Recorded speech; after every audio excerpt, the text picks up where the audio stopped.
Well, it could be the Supreme Court's biggest case this term. The justices hearing oral arguments in the Trump administration's appeal over whether a citizenship question can be included in the 2020 census. Joining me now is acting DHS Secretary Kevin McAleenan, and it's great to have you, especially here in studio. I know you've got so many responsibilities, so it's good to have you. Can I start with that question that is being posed to the Supreme Court? Do you support the idea of asking a citizenship question on the census? That's the administration's position and made it clear, and it's going to be up to the Supreme Court to decide if we can move forward on that. And that's really the Commerce Department, not your department, right. So that's one thing you don't have to worry about. To Jonathan's report there, when you see, it seems to me that the Mexicans' legal authorities Sure. are doing more. And is that because of the pressure that President Trump has tried to put on the Mexicans to do something? Right. Well, we're dealing with a regional migration phenomenon that's controlled by transnational criminal organizations that operate predominantly in Mexico. So any solution we're going to have to reduce this flow is going to rely on Mexican authorities to take stronger action, frankly, against people that are exploiting migrants. We also see this phenomenon of caravans, very large groups moving through Mexico towards our border.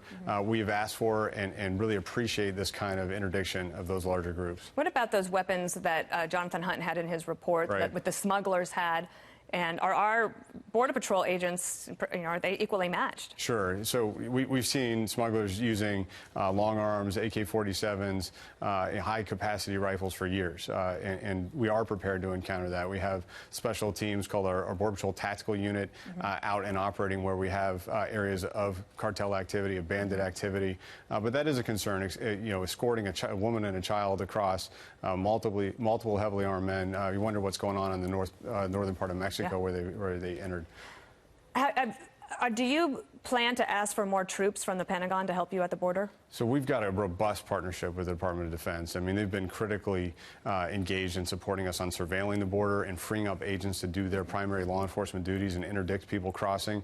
We've expanded that. They helped us repel 2 attempts by a caravan to enter the United States by helping us fortify ports of entry. That's been an absolutely essential partnership. And we're going to continue to look at ways where DOD and their mission and functions can help expand our border security. So do you think you need more troops there? We do. I mean, they're going to be helping us build the wall aggressively, too. They already are engaged. We finished the FY17 funded wall. We're well engaged with 5 different projects ongoing in the FY18. And with DOD funding, we're going to be able to expand that aggressively. I wanted to ask you about that. The president today tweeted about the wall. I think we probably have that there. It was a short tweet, so I don't even know if we have to read it. But he says, that the tweet...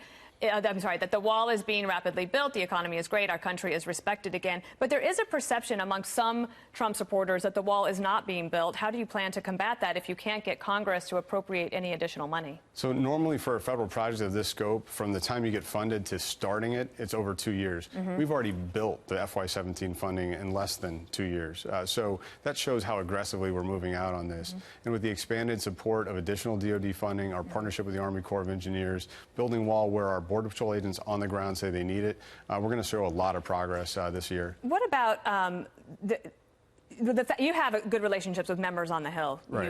You've worked in this field for a long time. You worked under the Obama administration. What are the 2 things you think you need from Congress that you might be able to get done that would help actually address the problem? So I would refer to a recent report by the Homeland Security Advisory Council. This was a bipartisan group of experts wrote a nonpartisan report that they decided was an emergency. And they said several things that are really important. We've got a crisis on the border. We need more resources to address it. And we need to change our legal framework. We need to strengthen our immigration laws to make us effective. But if you can't get a comprehensive immigration reform, is there something more specific that you could use? There is. The 2 targeted changes we need the most are the ability to detain families together through a fair and expeditious immigration proceeding. That's a few sentences of law.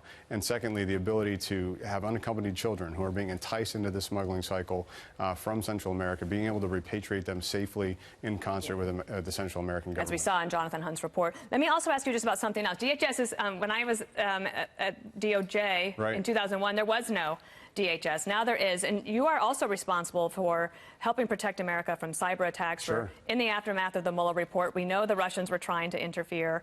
in the 2016 election. What specific things do you think you have done to help protect the 2020 election? Right. So DHS has a broad set of responsibilities, more than just the border, even though that remains a huge focus for us. I started my day here in New York City with cyber experts, talking about things that we could do to prepare for the 2020 election cycle, talking about our partnership with the private sector, state and local governments, and how we can enhance that.